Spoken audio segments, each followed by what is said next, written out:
complications. Et puis, on a les rougeoles adolescentes, les rougeoles des jeunes adultes et les rougeoles des bébés dont la maman était vaccinée contre la rougeole.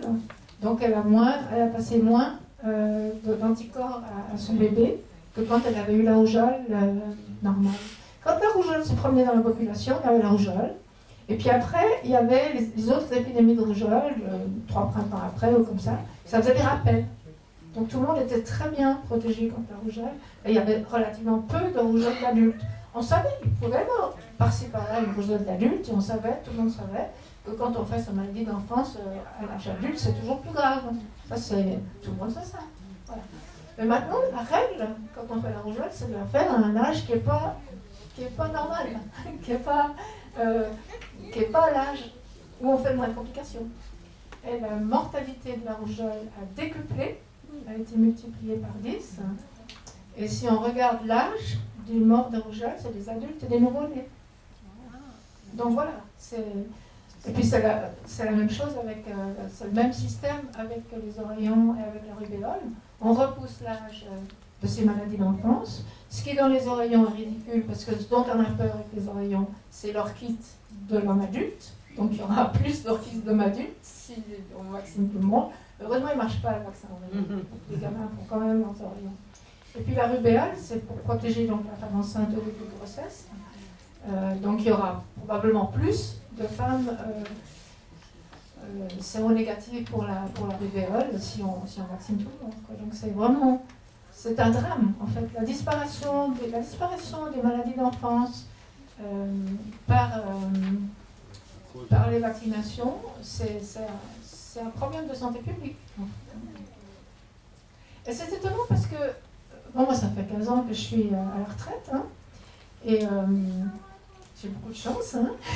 J'ai écrit beaucoup de livres, le reste ils sont tous sur la table là. J'ai eu un téléphone cet été d'un ancien client dont l'enfant de 6-7 ans était à Genève alors qu'ils habitent en Nouvelle-Zélande. Il était à Genève et puis il a décidé de faire sa rougeole. Bon, alors je lui suivi au téléphone, ok, pas de problème. Et puis, ça n'allait pas bien. Il a continué à avoir de la fièvre, il a continué à tousser, etc. Et il était voir un médecin, puis il avait fait une bronchopneumonie post-rougeole. C'est le seul de ma vie. Et en fait, le papa m'a dit, oui, mais tu sais, il est vachement triste parce qu'il est loin de sa maman et loin de sa petite sœur. Alors bon, est-ce que c'est scientifique de dire qu'il a peut-être fait sa complication parce qu'il était vachement triste? J'en sais rien. Mais je veux dire, voilà, c'est intéressant comme histoire. Voilà. Après, il y a une autre. C'est un stress, donc une baisse des défenses immunitaires à ce moment-là. Pardon? C'est un stress pour l'enfant. Un stress? D'être éloigné de ses... Bien sûr, bien sûr. Donc le stress peut provoquer une baisse des défenses oui, immunitaires. exactement. Ouais, c'est ce que je n'ai pas prononcé ce mot-là, mais c'est ce que j'ai dit en racontant ça. Oui, il était en stress émotionnel. Voilà. Ouais. À propos de stress émotionnel, il y a une condition que j'aime beaucoup quand il faut absolument vacciner votre enfant. Il y a une petite liste. Hein. Ne le vaccinez pas s'il a un rhume, ne le vaccinez pas s'il sort de maladie, etc. Essayez de le vacciner le plus tard possible, le moins de vaccins possible en même temps. Bon, ça, tout ça, c'est classique. Hein. Et puis, ne vaccinez pas un enfant qui vient de perdre son chat.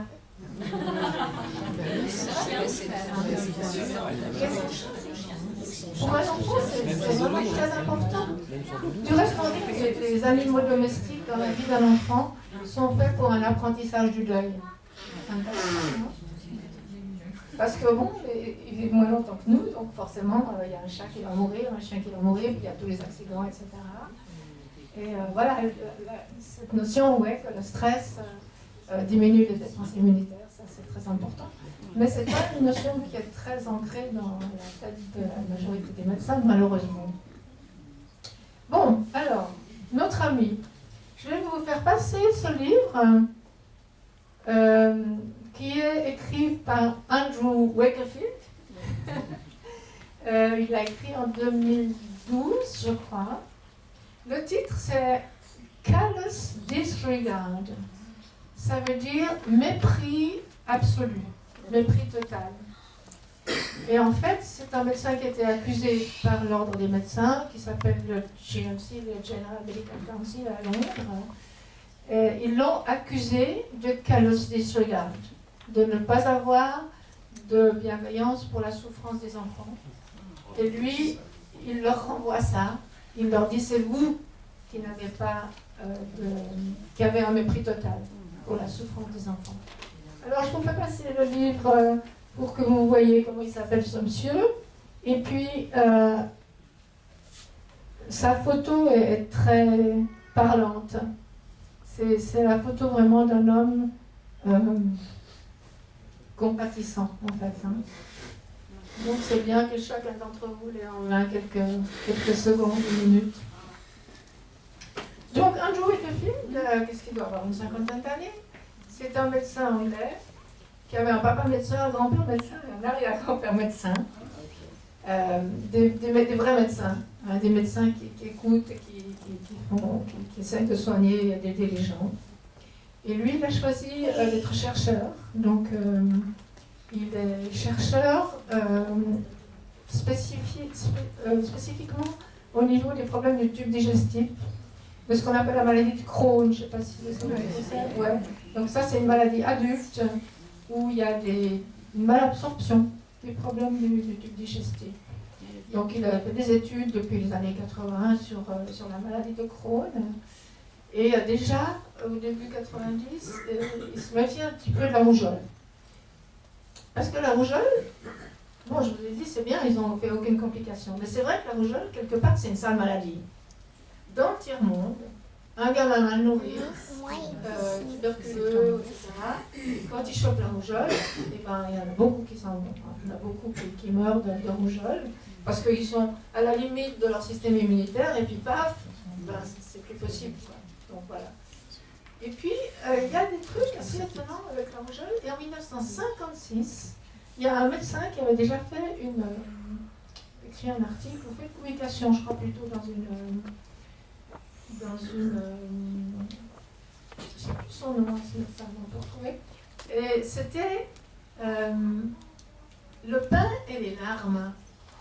Le pain et les larmes. C'est un monsieur qui a observé les enfants qui faisaient la rougeole, c'était avant le vaccin, hein, et qui, après la rougeole, avaient des gros problèmes digestifs, des diarrhées, maladroits et tout ça, et que si on arrêtait de leur donner à manger du pain, ils guérissaient.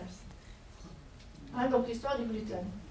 Donc empiriquement, il y avait déjà cette notion, la rougeole peut léser, et ça on l'avait appris aussi dans les études de médecine, léser, c'est français ou c'est médical ça? Abîmer. On comprend léser. Bon. Si je pars trop médical, il faut lever la main. Hein. Mais ça fait quand même un bout de temps que j'ai essayé de désapprendre à parler médical. Hein. Parce que, ouais, on nous apprend un espèce de jargon. Hein, par exemple, on ne dit pas cancer, on dit néoplasie, etc. Pour pas que le public comprenne. Donc, ben oui, non, c'est vrai. Donc, oui, c'était un effort pour moi dans ma période médecine. Docteur Doute, de surveiller mon vocabulaire pour que les gens comprennent.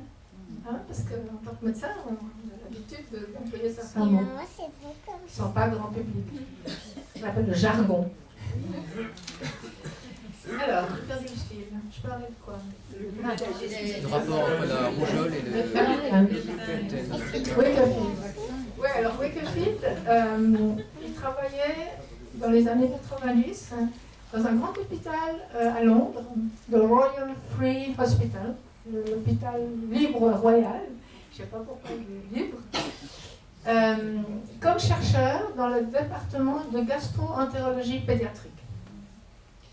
Et on a commencé à savoir qu'il avait des notions sur le lien entre des problèmes gastro-intestinaux d'enfants, des enfants hospitalisés vraiment très graves, hein, avec perte de poids, diarrhée, constipation, douleur abdominale très grave. Et il a drainé toute une population de gens qui lui téléphonaient. Donc il disait oui, c'est un cas pour nous, envoyez-le au docteur Walker Smith. Lui, il n'était pas médecin, c'est pas lui qui voyait les patients. Lui, il était par derrière, à regarder au microscope, les biopsies par exemple, etc. Donc il y avait le professeur Walker Smith, qui était, qui est toujours, mais il est à la retraite, un pédiatre, gastro-entérologue spécialiste, chef de cet hôpital Roi de Free, un excellent type, le meilleur bonhomme pour amener à un enfant comme ça. Donc, c'est un service de pédiatrie gastro-entérologique et des enfants comme ça. Et on s'est aperçu que beaucoup de ces enfants avaient en même temps une régression du comportement. Donc, c'est des enfants, dont je vous parlais tout à l'heure, qui étaient des enfants tout à fait normaux au niveau comportement. Ils avaient appris à marcher, à sourire, etc. Et puis voilà, en même temps qu'ils ont ces gros problèmes de ventre, ils ont mal au ventre, ils ont la diarrhée, ils crient tout le temps, et ben ils perdent leur vocabulaire, et puis ils perdent leur regard, comment est-ce qu'on dit, leur contact du regard, et ils perdent de 3 mots qu'ils avaient appris, et voilà. Et ils adoptent des comportements stéréotypés, autistiques, genre toujours vouloir voir la même vidéo, des choses comme ça. Et en 1998, 98, Wakefield a écrit un article dans un journal qui s'appelle le Lancet. Lancet, ça veut dire la seringue, hein, qui est un journal hebdomadaire médical britannique super reconnu, disons, au niveau officiel. Et dans cet article, il a décrit 12 enfants qui avaient été hospitalisés dans ce service, en décrivant leurs problèmes digestifs, en disant on a fait des biopsies intestinales, on a trouvé ça et ça et ça, il y avait telle caractéristique médicale, physique chez ces enfants. Et puis, dans un petit coin de l'article, c'était marqué dans 8 cas sur 12, les parents ont observé que c'était arrivé après le vaccin rougeole Orient-Rubéole. Voilà, c'était une observation d'enfants et c'était simplement le témoignage d'une partie des parents. Voilà. Alors pendant quelques années, ça a été à peu près tranquille, mais à un moment donné quand même, l'hôpital s'est aperçu que c'était absolument génial d'avoir trouvé ce rapport entre le tube digestif et le comportement. Et ils ont fait une conférence de presse. Et dans cette conférence de presse, il y avait Wakefield. Et un des journalistes a posé la question du vaccin. Mais les gens qui avaient organisé cette conférence de presse, ils n'avaient pas du tout envie de parler du vaccin. Mais bon, Wakefield, il n'a pas pu dire autre chose que son témoignage, qu'il y avait beaucoup de parents qui disaient que c'était après le vaccin. Bon, alors là, ça a commencé à vraiment tirailler. Et puis, en fait, c'est assez compliqué parce qu'à ce moment-là, il y avait toute une série de familles, un millier de familles, qui s'étaient mis ensemble avec un cabinet d'avocats pour attaquer l'industrie pharmaceutique ou les autorités médicales avec des enfants qui avaient des problèmes après vaccin. Pas seulement de l'autisme, mais des problèmes différents. Et Wakefield avait été appelé par ce groupe de gens, par ses avocats, comme expert. Il avait accepté. Donc il avait en fait une étiquette de médecin qui fait une observation clinique simple, mais il avait aussi une étiquette de médecin qui s'occupe au niveau légal d'un éventuel rapport entre le vaccin et la maladie. Voilà. Mais comme il était dans cet expert, dans cette histoire-là d'avocat, on ne pouvait pas faire un procès contre lui. Parce qu'on ne peut pas attaquer en justice quelqu'un qui est dans une autre affaire judiciaire. Je ne sais pas si c'est comme ça chez nous, mais en tout cas en Angleterre, c'est la raison que j'ai compris pourquoi ils ne l'ont pas attaqué tout de suite. Et en 2003, il y a eu des manigances et des